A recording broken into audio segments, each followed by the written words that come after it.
Kia ora tātou. I'm Jenny Moore from Disability Support Services in the Ministry of Health.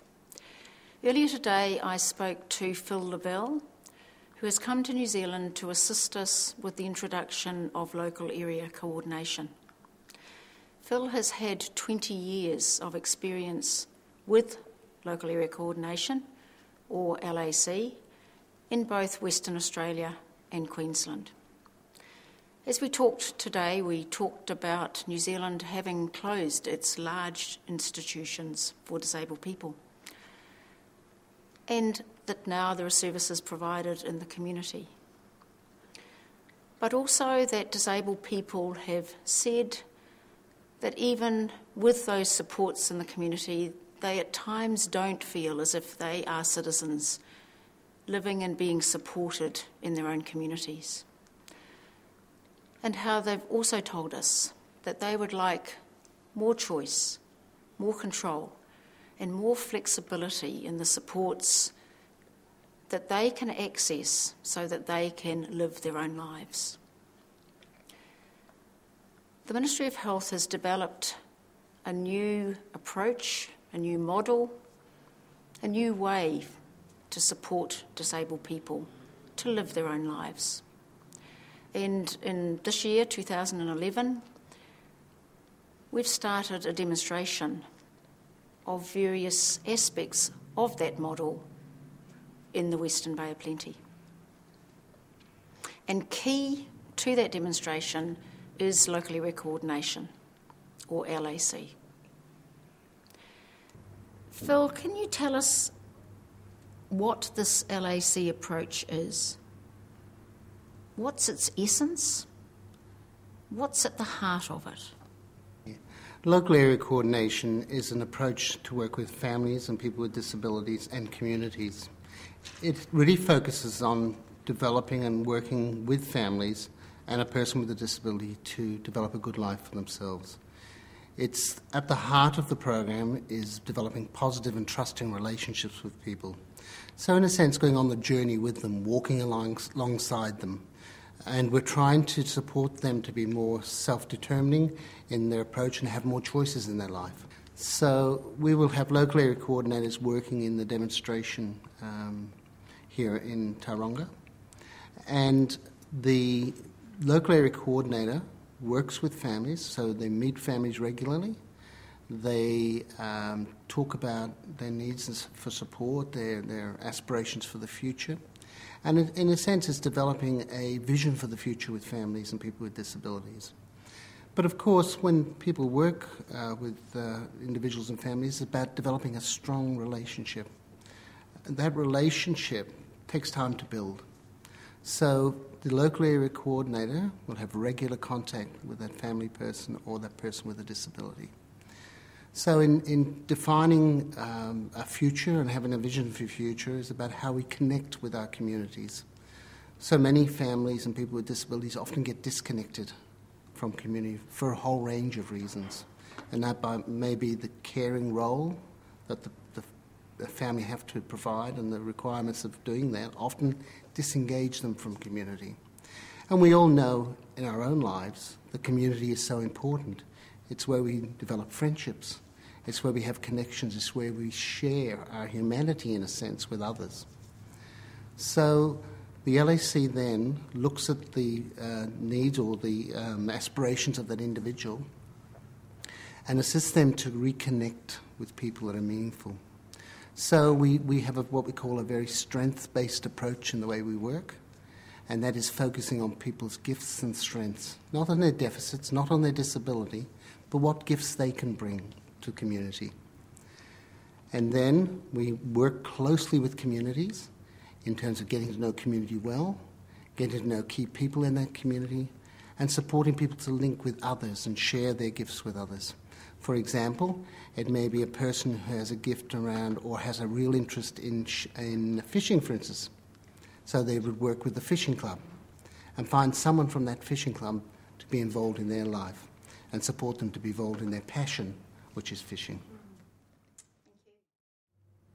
How did local area coordination first develop? LAC first commenced in Western Australia and commenced in rural and remote areas first. And it was a way of addressing the needs of families and people with disabilities who lived in very small and remote communities. And I think one of the perceptions that families had was that often services and supports were provided to families in larger communities, for example in Perth City in Western Australia, and they somehow were forgotten or missed out. It was also to address people's needs for them to have support within their communities. So local area coordination commenced in a very small community in Western Australia in about 1988, and it grew to expand right across Western Australia.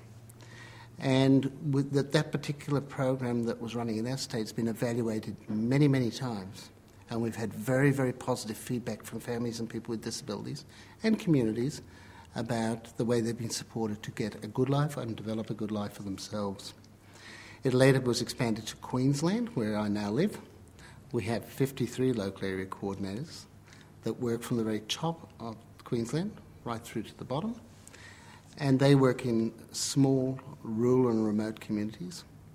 And exactly how we follow the same approach that we developed in Western Australia, and it's working successfully now in that state. So here we are in a demonstration in New Zealand, and we hope that the learnings that we've developed from both Western Australia and Queensland will equally have successful development here in New Zealand. How does the LAC approach differ from traditional disability services? I think it's true to say that families have given us lots of feedback on traditional services.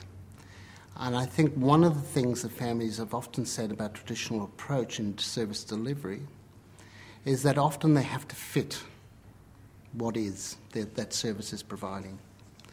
And often it didn't meet their individual needs, and it was very focused on paid services.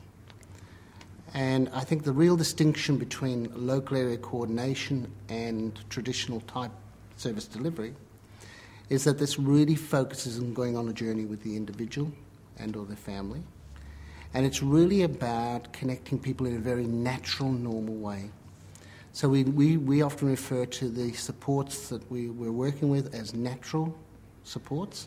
So in my life and your life, we would have friends, neighbours, friends that we develop through sports and recreation, through common interests. And in a sense, we're working with families and people with disabilities to also develop natural connections in their community where we gain our support. So it's those things that are important in our lives, are those very natural things that occur that are resilient. And the thing about traditional services and paid services, they can come and go.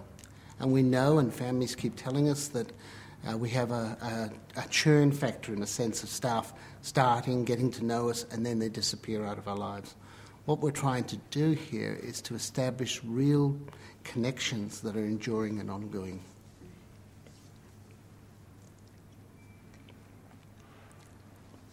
How does this approach work with people of different cultures? From my experience, and I've worked in many Indigenous cultures or Aboriginal culture and also in Torres Strait Island now in Queensland, one of the things we're finding, this approach is adaptable to changing situations. It's very respectful of culture, and again, the whole approach is about how we listen very carefully to family and people with disabilities, and we also listen to the cultural needs of people. And it's a way that allows people to have different cultures, to come from different cultures. We're very respectful of that. We listen very carefully to what people's needs are and expectations. And we work in the same similar approach, walking alongside people and taking authority or direction from them in terms of what we do and how we do it. So it has worked very successfully in both Western Australia with Aboriginal people and certainly with the communities in Queensland.